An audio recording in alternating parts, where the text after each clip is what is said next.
करण्याचा प्रश्न उद्भवत नाही। पवाद आहे आणि आम्ही आता फक्त वेट अँड वॉचमध्ये आम्ही आहोत। आम्हाला काही अजिबात नाही आहे आणि एकनाथ शिंदेकडून आपल्याकडे काय प्रस्ताव आलेला नाही आणि त्यांचं ते व्यक्तिगत असणार अशा पद्धतीचं भांडण आहे। परंतु हे जे सरकार आहे हे सरकार मात्र अल्पमतामध्ये आहे। माझं मत, माझी भूमिका अशी आहे की हे सरकार अल्पमतामध्ये असल्यामुळं या सरकारला सत्तेवर राहण्याचा अधिकार नाही आहे। कारण 37 जे विधानसभेचे आमदार आहेत एकनाथ शिंदेच्या सोबत आहेत आणि त्यामुळं मोठा गट जो आहे तो एकनाथ शिंदेच्या सोबत असल्यामुळं या ठिकाणी माननीय उद्धव ठाकरे आणि माननीय शरद पवार किंवा इतर अजित पवार यांनी आमच्याकडे मेजॉरिटी आहे अशा पद्धतीची भूमिका मांडणं अत्यंत अयोग्य आहे।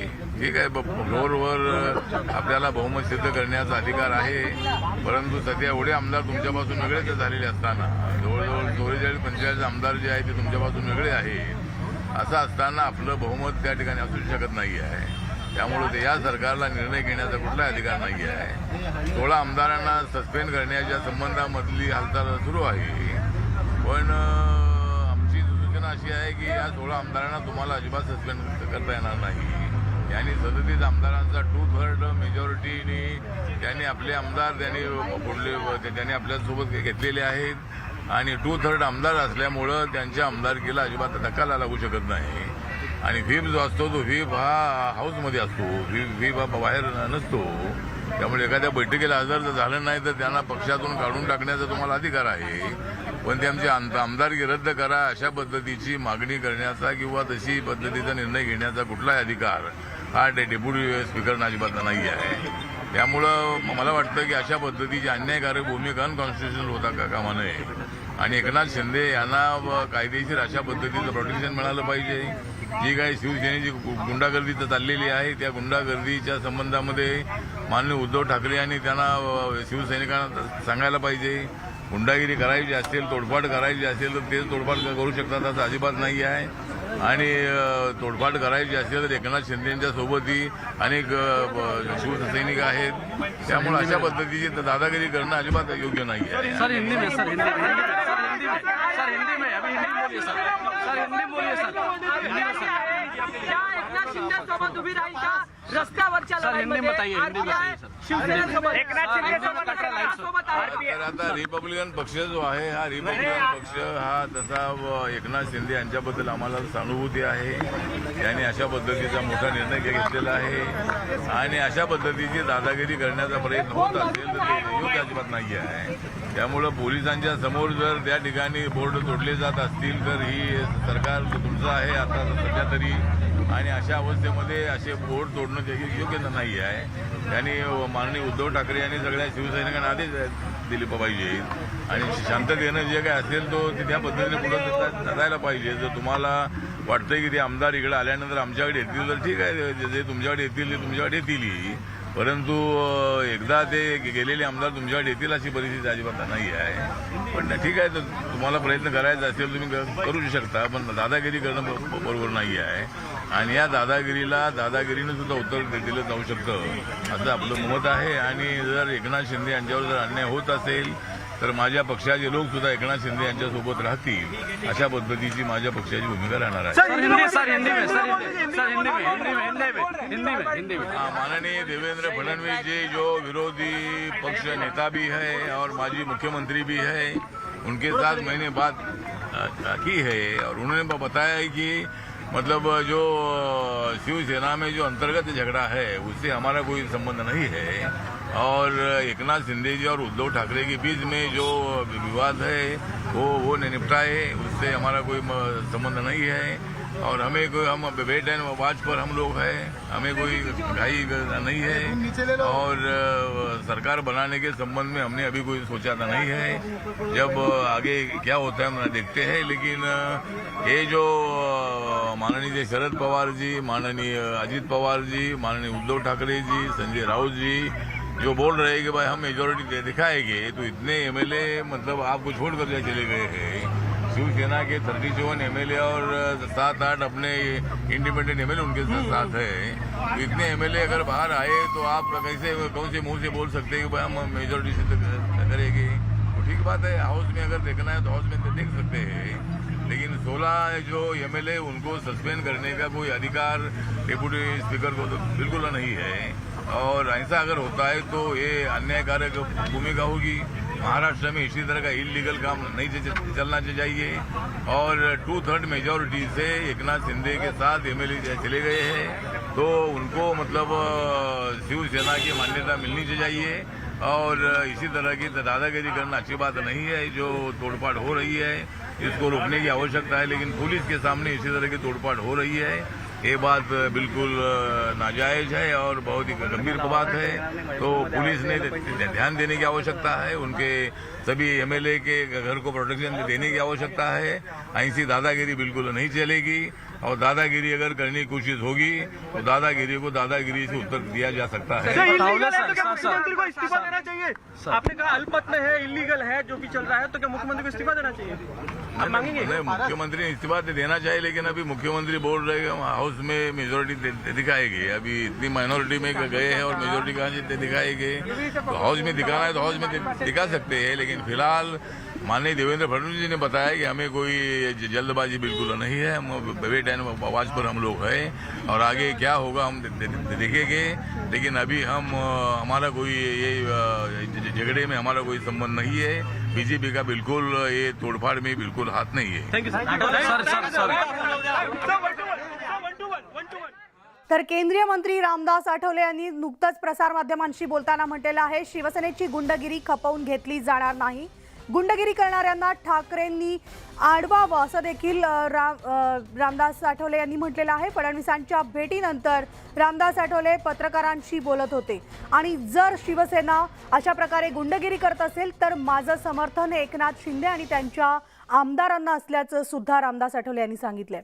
आणि यानंतर आणखी एक ब्रेकिंग बातमी, ती म्हणजे शिंदे गटाचं नाव ठरलं। शिवसेना बाळासाहेब गट, एकनाथ शिंदे गट शिवसेनेतून बाहेर पडल्यानंतर वेगळा गट स्थापन करणार असल्याच्या चर्चा सुरू झाल्या। मात्र या सगळ्या चर्चांना पूर्णविराम दिलेला आहे खुद्द एकनाथ शिंदे यांनी।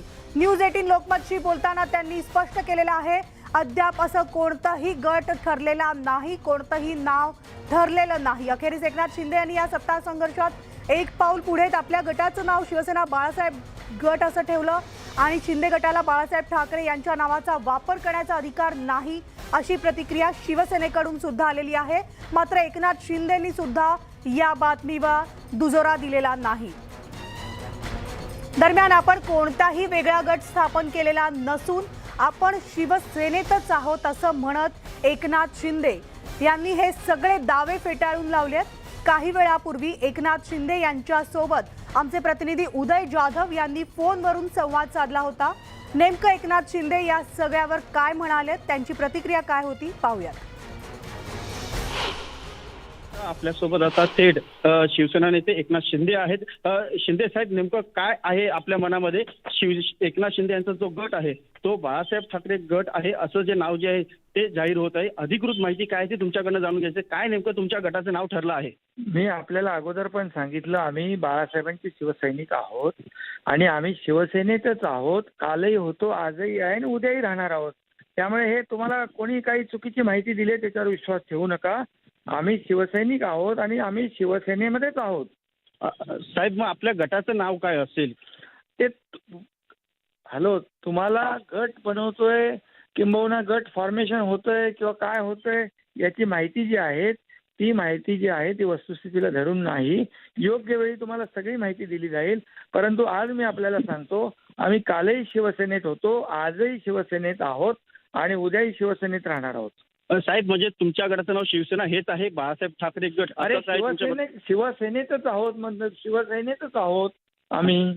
साहेब, एक अजून एक महत्वाचा प्रश्न आहे, तो म्हणजे काल शरद पवार साहेब आणि उद्धव साहेब यांची महत्वाची बैठक झालेली मातोश्रीवरती। या बैठकीमध्ये असं सांगण्यात आलेलं आहे, कारण आज सकाळच्या असलं शिवसेना नेते संजय राऊत यांनी देखील प्रतिक्रिया दिलेली आहे की एकनाथ शिंदे यांच्या गटातील 10 आमदारांनी या बैठकीमध्ये फोन करून सांगितलं की आम्हाला तुमच्या सोबत यायचं आहे। म्हणजे तुमच्यासोबत असलेल्या 10 आमदारांनी मातोश्रीवरती फोन करून सांगितलं, ज्या बैठकीमध्ये स्वतः राष्ट्रवादी काँग्रेसचे अध्यक्ष शरद पवार साहेब होते, शिवसेना पक्षप्रमुख उद्धव साहेब होते, त्यांच्या समोर सांगितलं की आम्हाला पुन्हा शिवसेनेमध्ये यायचं असं सांगितलं। काय नेमकी वस्तुस्थिती आहे? ही माहिती वस्तुस्थितीला धरून नाही।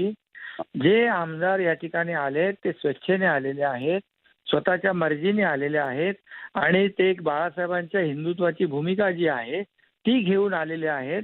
होणारा जो काही महाविकास आघाडीच्या सरकारमध्ये आलेला जो बरा वाईट अनुभव आहे त्याचा अनुभव गाठीशी घेऊन या ठिकाणी आलेले आहेत. त्यामुळे त्यांना कुठल्याही परिस्थितीत, शेवटी आमदार हे 2-3-4 लाख लोकांमधून निवडून येत असतात. ते काही अगदी अनभिज्ञ किंवा ज्यांना काही कळत नाही अशातला विषय नाही. जे सुज्ञ आहेत, ज्यांना लाखो लोकांनी निवडून दिलेलं आहे, त्यांना आपलं बरं वाईट भविष्य कळत असतं आणि त्यांनी स्वतःच्या मर्जीने घेतलेला हा निर्णय आहे आणि त्यांनी जाहीरपणे स्वतः हे सांगितलेलं आहे. आणि त्यांनी जो 2/3चा गट तयार झालेला आहे त्याच्यामध्ये त्यांनी स्वतः ॲफिडेव्हिट दिलेलं आहे आणि स्वतःचं त्यांनी व्हिडिओ बाईटच्या द्वारे देखील त्यांनी सांगितलेलं आहे की आम्ही या ठिकाणी आलोय आमच्या मर्जीने, एक भूमिका जी घेतली आहे बाळासाहेबांच्या विचाराची. त्यामुळे या सगळ्या गोष्टीमध्ये मला वाटत नाही काही तथ्य आहे. अगदी साहेब, एक महत्त्वाचा प्रश्न आणखी आहे तो म्हणजे महाराष्ट्रामध्ये खूप मोठे पडसाद उमटलेले आहेत या मंडळीनंतर. अनेक शिवसेनेचे जे आमदार जे तुमच्या सोबत आहेत त्यांच्या इकडे शाखांवरती किंवा त्यांच्या जनसंपर्क ऑफिसवरती तोडफोड सुरू झालेली आहे. ठाण्यामध्ये देखील आणि नाशिकमध्ये देखील, पुण्यामध्ये देखील तुमच्यासोबत असलेल्या शिवसेना आमदारांच्या कार्यालयांवरती तोडफोड सुरू झालेली आहे. या घटनेवरती तुम्ही कसं बघता? काय होतं यामध्ये आमदार असतील किंवा सर्वसामान्य नागरिक असेल, त्याच्या मालमत्तेचं, त्याच्या जीविताचं रक्षण करणं हे सरकारचं काम असतं. ही सरकारची जबाबदारी असते आणि ही जबाबदारी सरकारने योग्य प्रकारे पार पाडली पाहिजे असं माझं मत आहे. शिंदे साहेब, सगळ्यात महत्त्वाचा प्रश्न जो आहे मुंबईमध्ये आणि महाराष्ट्रामध्ये कायदा सुव्यवस्थेचा प्रश्न गंभीरपणे निर्माण झालेला आहे. तुमच्यासोबत जे आलेले समर्थक आमदार आहेत त्यांच्या कार्यालयावरती तोडफोड सुरू झालेली आहे. त्याबरोबर तुमच्या समर्थनार्थ बॅनर देखील लावले जात आहेत. संध्याकाळी तुमच्या घरी म्हणजे लुईसवाडी येथे ठाण्यामध्ये देखील मोर्चा काढण्यात येत आहे तुमच्या समर्थनार्थ. त्यामुळे मुंबईमध्ये, ठाण्यामध्ये आणि महाराष्ट्राच्या ग्रामीण भागामध्ये देखील अनेक ठिकाणी कायदा सुव्यवस्थेचा गंभीर प्रश्न निर्माण होऊ शकतो.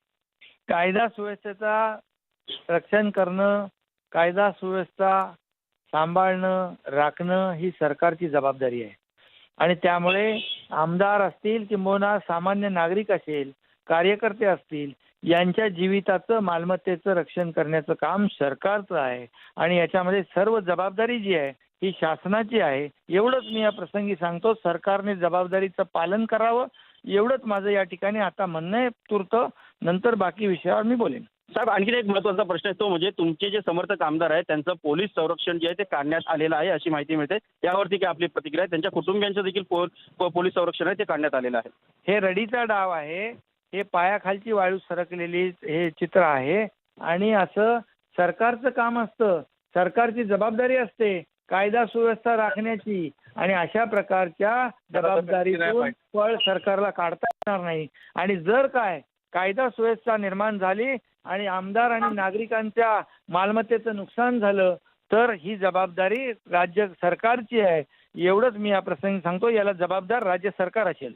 साहेब, एक महत्त्वाचा प्रश्न आणखी आहे तो म्हणजे आज शिवसेना भवनमध्ये राष्ट्रीय कार्यकारिणीची महत्त्वाची बैठक सुरू आहे. या बैठकीबद्दल आपली काय प्रतिक्रिया आहे? कारण तुम्ही स्वतः शिवसेना नेते आहात आणि अशी माहिती मिळते की शिवसेना नेतेपदावरून आपल्याला देखील हटवण्यात येणार आहे अशी माहिती मिळते. आपली यावरती काय प्रतिक्रिया आहे? यामध्ये मी आपल्याला सांगू इच्छितो, हा त्यांचा अधिकार आहे आणि तो त्या ज्या प्रकारे राबवायचं असेल ते राबवतील. याच्यावर मला काय भाष्य करायचं नाही. साहेब, पण एक जे आपल्या विधिमंडळाच्या पटलावरती तुमचा जो गट आहे तो स्थापन करण्यासाठी अनेक तांत्रिक अडचणींचा जो अडचण आहे त्या निर्माण झालेल्या आहे. त्या अडचणी कशा दूर करणार, त्याचा सामना तुम्ही कसा करणार आहात विधिमंडळाच्या पटलावरती तुमचा गट स्थापन करण्यासाठी? लोकशाहीमध्ये कायद्याला, घटनेला, नियमांना महत्त्व असतं आणि आम्ही कुठलाही निर्णय बेकायदेशीरपणे घेतलेला नाही. आमच्याकडे बहुमत आहे आणि जे मेजॉरिटीला लागतं 2/3 मेजॉरिटी त्याच्यापेक्षा जास्तीचे आकडे, जास्तीचे आमदार आमच्याकडे आहेत. त्यामुळे जो काही निर्णय बेकायदेशीरपणे घेतला जाईल तो टिकणार नाही. एवढंच मी या प्रसंगी सांगतो. हे जे काही दबाव तंत्र सुरू आहे बेकायदेशीर डिस्क्वालिफिकेशनची कारवाई करण्याचं, त्याच्यामुळे आमचे आमदार कुठेही विचलित होणार नाही.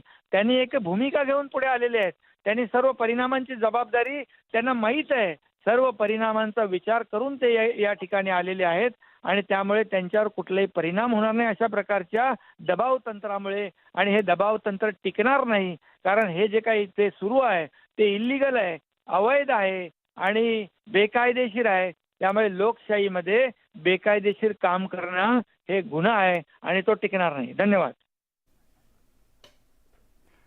तर आपण पाहिलं ज्या काही चर्चा शिवसेनेच्या नव्या गटाबाबत नव्या नावाबाबत सुरू झालेल्या होत्या याला पूर्णपणे स्पष्टीकरण जे आहे किंवा एक याला पूर्णविराम जो दिलेला आहे खुद्द एकनाथ शिंदे यांनी। तर शिवसेनेचे वरिष्ठ नेते एकनाथ शिंदे यांच्या बंडानंतर राजकीय घडामोडींना वेग आलाय। शिंदेंचा आक्रमक पवित्रा पाहता ठाकरेंनी आवाहनाची भाषा गुंडाळून ठेवत थेट आव्हान दिले आणि त्यातच आता शिवसेनेच्या राष्ट्रीय कार्यकारिणीची बैठक होतीये। व्हिडिओ कॉन्फरन्सिंगद्वारे मुख्यमंत्री उद्धव ठाकरे या बैठकीला उपस्थित राहणार आहेत। दरम्यान काही दिवसांपूर्वी एकनाथ शिंदे यांची गटनेतेपदावरून हकालपट्टी करण्यात आली होती आणि त्यानंतर आता बंडखोर एकनाथ शिंदे यांची पक्षाच्या नेतेपदावरून हकालपट्टी होण्याची शक्यता वर्तवली जाते। तर आज होणाऱ्या या बैठकीमध्ये पक्षप्रमुख उद्धव ठाकरे हा निर्णय घेण्याची शक्यता आहे। तसंच पक्षाच्या घटनेतही काही बदल केले जाण्याची दाट शक्यता आहे।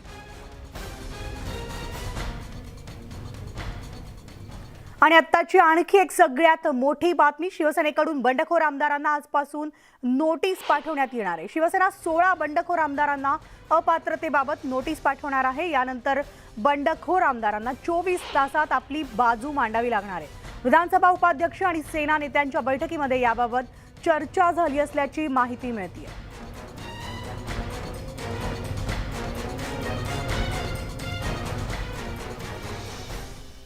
तर काल उद्धव ठाकरे आणि खासदारांची बैठक पार पडली। या बैठकीमध्ये शिंदे गटातील लोक देखील शिवसैनिकच आहेत आणि त्यामुळे जे काही सुरू आहे ते लवकर मिटायला हवं असा सूर खासदारांनी या बैठकीत आवळला। आतापर्यंत शिवसेना पक्षप्रमुखांचं ऐकलं, आता एकदा आमचं ऐका असं खासदारांचं म्हणणं आहे। तर आतापर्यंत फक्त आमदारांचा विचार केला जातोय, आता खासदारांचा देखील विचार करण्याची गरज असल्याचं खासदार म्हणाले। तर बंडखोर आमदारांविरोधात कारवाईची प्रक्रिया नेमकी कशी असणार आहे यावर आपण ग्राफिक्सच्या माध्यमातून नजर टाकूयात। शिवसेनेकडून बंडखोर आमदारांच्या अपात्रतेबाबत विधानसभा उपाध्यक्षांकडे याचिका दाखल होऊ शकते। याचिकेनंतर विधानसभा उपाध्यक्ष 12 आमदारांना नोटीस देऊ शकतात। आमदारांना नोटीस दिल्यानंतर विधानसभा उपाध्यक्ष त्या आमदारांचं म्हणणं जाणून घेतील। ते आमदार प्रत्यक्ष अथवा ऑनलाईन सुनावणीसाठी उपस्थित राहू शकतात। ऑनलाईन उपस्थितीसाठी नॅशनल इन्फॉर्मेटिक्स सेंटरकडून दिलेल्या बँडविड्थचा वापर करावा लागेल। तर बँडविड्थची उपलब्धता पाहता दिवसाला केवळ 2 किंवा 4 आमदारांची सुनावणी होऊ शकते। ही अर्धन्यायिक प्रक्रिया असल्यानं विशिष्ट वेळेची मर्यादा नाही, मात्र विधानभवनाच्या वतीनं ही सुनावणी लवकर पार पडावी यासाठी प्रयत्न होतील।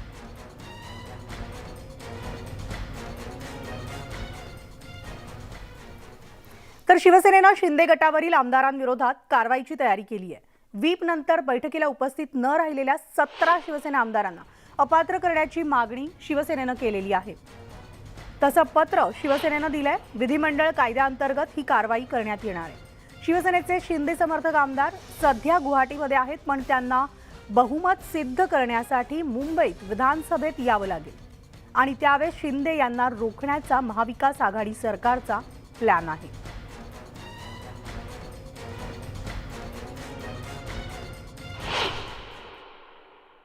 पहिलं मूळ राजकीय पक्षाचं विलीनीकरण नवीन पक्षामध्ये आणि दुसरा म्हणजे ते मूळ राजकीय पक्षाची जे लेजिस्लेचर पार्टी आहे, विधिमंडळ पक्ष आहे, त्याचे 2/3 सदस्य ते दुसऱ्या पक्षात विलीन होणं, सामील होणं, अशा प्रकारचे 2 भाग आहे। आणि मूळ राजकीय पक्षाचं विलीनीकरण हा जो कन्सेप्ट आहे याच्यामध्ये माझ्या मते जिल्हा पातळीवर, तालुका पातळीवर, ग्राम पातळीवर, राज्य पातळीवर, नॅशनल पातळीवर पक्षामध्ये फूट पडली पाहिजे। आणि याचं उदाहरण बेस्ट देता येईल की 1969ला काँग्रेसमध्ये जी फूट पडली, इंडिकेट सिंडिकेट अशी जी फूट पडली त्यासारखं, किंवा काँग्रेस आणि राष्ट्रवादी काँग्रेसमध्ये 1999ला फूट पडली, ह्या संपूर्ण पातळीवर ही फूट पडली पाहिजे असं त्या फुटीचा अर्थ आहे किंवा ते विलिनीकरणाचा अर्थ आहे। म्हणजे मूळ राजकीय पक्षच विलीन झाला पाहिजे नवीन राजकीय पक्षामध्ये। त्यांना अपात्र ठरवणं किंवा त्यांना काय पक्षशिस्तीप्रमाणे, पक्षाच्या घटनेप्रमाणे कारवाई करणं वगैरे ही त्यांच्या पक्षांतर्गत बाब आहे। त्यांनी पत्र पाठवलंय, त्याचा पक्षाचा जर भंग झाला असेल, पत्राचा भंग झाला असेल तर ते पक्षाच्या पातळीवर त्यांच्यावर कारवाई करू शकते। ही त्यांची पक्षांतर्गत आणि पक्षाच्या घटनेप्रमाणे बाब आहे, तर ते कारवाई करू शकतात शिवसेना, कारण ते सध्या मूळ शिवसेनेचा पक्षाचे सदस्य आहे। त्यामुळे कदाचित त्यांच्यावर पक्षाने जो व्हीप जो बजावला आहे, सुनील प्रभू, मला वाटते आता ते नवीन व्हीप आहे आणि त्यांनी तो व्हीप बजावला आहे त्यांच्यावर. सध्या तरी त्यांनी काही पक्ष सोडलेला आहे असं कुठे म्हणजे असं दिसत नाही कुठे कागदोपत्री की त्यांनी पक्ष सोडून काही नवीन गट स्थापन केला आहे किंवा त्यांना मान्यता घेतलेली आहे, गटाला कमिशनची मान्यता घेतली आहे किंवा स्पीकरांची मान्यता घेतली आहे, असं कुठे दिसत नाही सकृतदर्शनी. त्यामुळे आता मला असं वाटतं की कागदोपत्री तर ते मूळ शिवसेनेचे सदस्य आहे असं दिसतंय ते. तर आता गुवाहाटीमधून एक ब्रेकिंग बातमी येते. आसाममधील राष्ट्रवादी काँग्रेसच्या कार्यकर्त्यांचा हॉटेल रेडिसन ब्लूच्या बाहेर आंदोलन सुरू झालेलं आहे. महाविकास आघाडीची गद्दारी केलेल्या आमदारांना आसाममध्ये ठेवू नका या मागणीसाठी हे आंदोलन करण्यात आलेलं आहे. तर पोलिसांनी बळाचा वापर करत राष्ट्रवादी काँग्रेसच्या आसाममधील कार्यकर्त्यांना ताब्यात सुद्धा घेतलंय.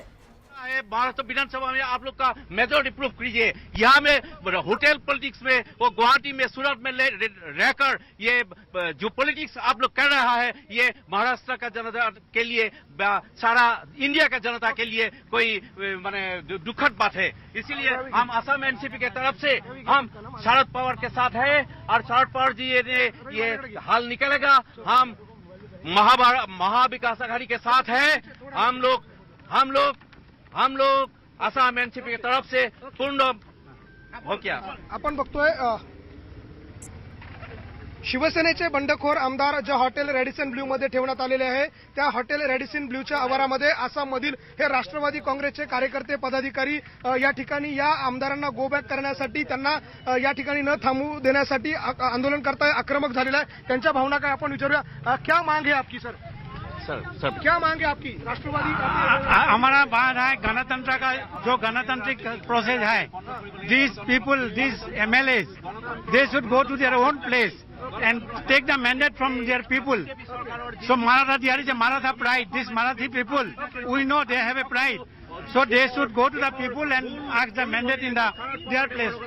शरद पवार साहब ने आपको क्या बोला है? क्या शरद पवार साहब ने का क्या कहना है? शरद पवार साहब ने हमको बोला है हम लोग को शांतिपूर्ण बात से ये बुझाए है. हम लोग को वो जो होटल पॉलिटिक्स है, होटल पॉलिटिक्स के बाद में हम लोग को वो ये शरद पवार साथ है. हम लोग शरद पवार ने ये हल निकलेगा और उसका सब किंग मेकर शरद पवार है. क्या लगता है आपको? क्या ठीक है. शरद पवार ने ये साल आपण बघतोय शरद पवार आणि राष्ट्रवादीचे आसाममधील कार्यकर्ते होते, त्यांची अशा प्रकारे पोलिसांकडून धरपकड केली जाते. आपण त्यांच्याशी बोलण्याचा प्रयत्न करूया. पुन्हा एकदा हे सगळे आसाममधील कार्यकर्ते आहेत, त्यांच्याशी पुन्हा बोलण्याचा प्रयत्न करूया. राष्ट्रवादी काँग्रेसचे कार्यकर्ते आहे या ठिकाणी असलेल्या आमदारांना विरोध करताय. क्या कहा शरद पवार साहब? क्या कहना है आपका? सर जी क्या कहना है आपका? राष्ट्रवादी शरद पवार साहब को लेके क्या? आपण बघतोय अशा प्रकारे पोलीस आहे ते त्यांची धरपकड करताय. या ठिकाणी असलेल्या आमदारांना ते विरोध करताय.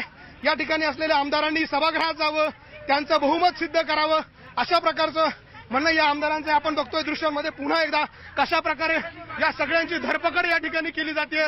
हे सगळे राष्ट्रवादी काँग्रेसचे आसाममधील कार्यकर्ते आहे, पदाधिकारी आहे. शरद पवार यांना पाठिंबा देण्यासाठी, महाविकास आघाडीला पाठिंबा देण्यासाठी ते या ठिकाणी आलेले होते. मात्र काही या ठिकाणी दाखल होतात. पोलिसांनी त्यांची धरपकड केलेली आहे, त्यांना ताब्यात घेतलेलं आहे. ही दृश्य आपण बघतोय गुवाहाटीमधली आहे. हॉटेल रॅडिसन ब्ल्यूच्या आवारातली ही दृश्य आहे. कशा प्रकारे राष्ट्रवादी काँग्रेसचे आसाममधले हे कार्यकर्ते आहेत त्यांना या ठिकाणी पोलिसांनी ताब्यात घेतलेलं आहे.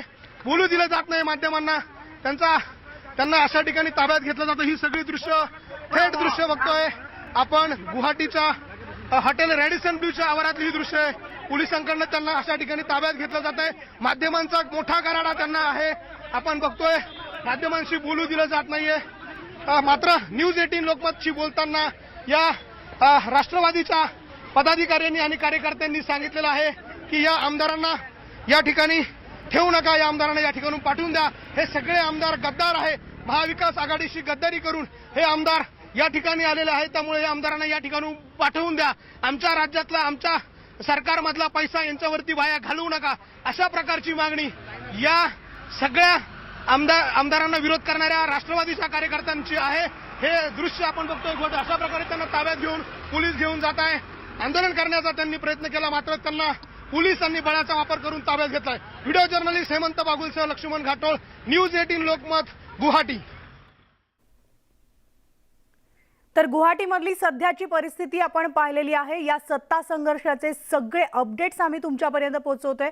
एक छोटासा ब्रेक घेऊन लगेचच परततोय. पाहत राहा न्यूज 18 लोकमत.